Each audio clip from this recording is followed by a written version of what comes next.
Hey, welcome to the Economic Report. It's Brian, and today you're going to love this story because if you're like me, you probably paid a little bit of attention to some of the stories that surface about Wall Street and insider trading. You know what insider trading is, of course, is people who have inside information about a stock and a interest rate or anything that will move the market before it takes place. And what happens? These people cash in. Either they get out of a stock or they get into a stock and they make a whole heck of a lot of money.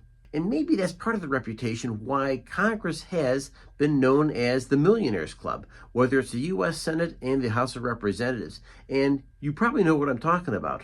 And once again, we make these stories. All that we ask for is a like and a subscribe because it does wonders for the channel. It doesn't cost you a cent, and maybe most of all, it helps out the channel tremendously. Thank you for doing so. Let's go on. So this isn't anything new. Congress has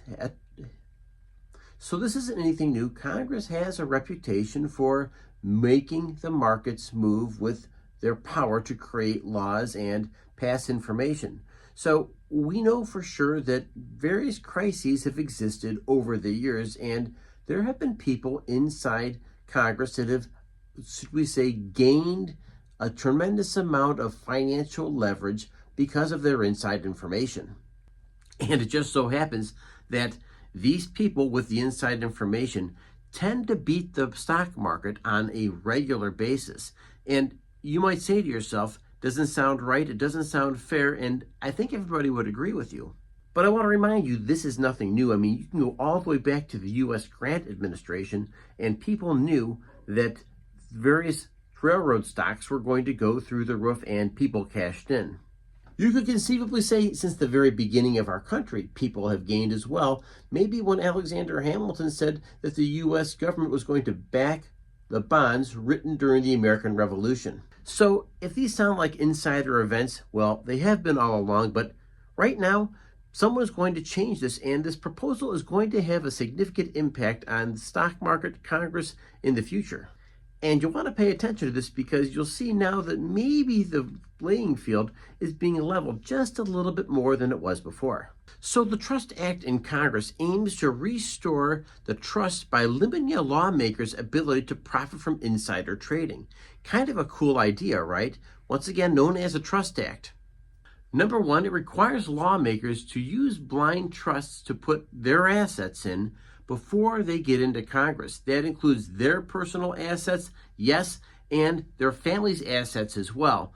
And if it sounds like there's a lot of political wrangling about this, well, you're 100% right.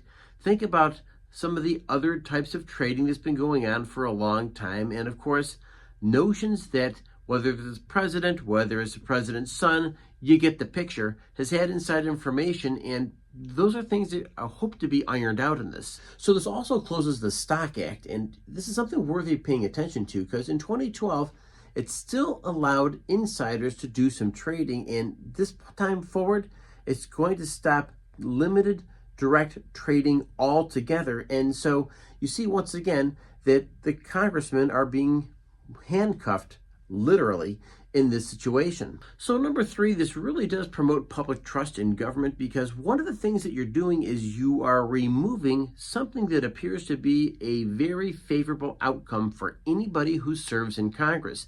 And when you get rid of self-enrichment at the cost of the public, well, this really does tend to have a boost in public confidence and elected officials acting in the nation's best interests as opposed to their own. Now, of course, we know that Congress is all built on money and people who are supporting various candidates, what this candidate promises to do to their constituency, what they promise to do for big business. So let's not kid ourselves, but I think the fact is that they can be supported by various organizations. Now the point is they can't directly profit from them. That's huge. The beautiful thing about this bill is there's a tremendous amount of support because it's something that both Democrats and Republicans can agree on, and that in itself is a point to pay close attention to. But the fact is that if you want to build public trust, then you got to look as though you're playing above the board, and nobody likes beneath the board stuff. Well, not that somebody else gains from. People, of course, they want to make sure they are playing with a level playing field. And that's a reasonable thought.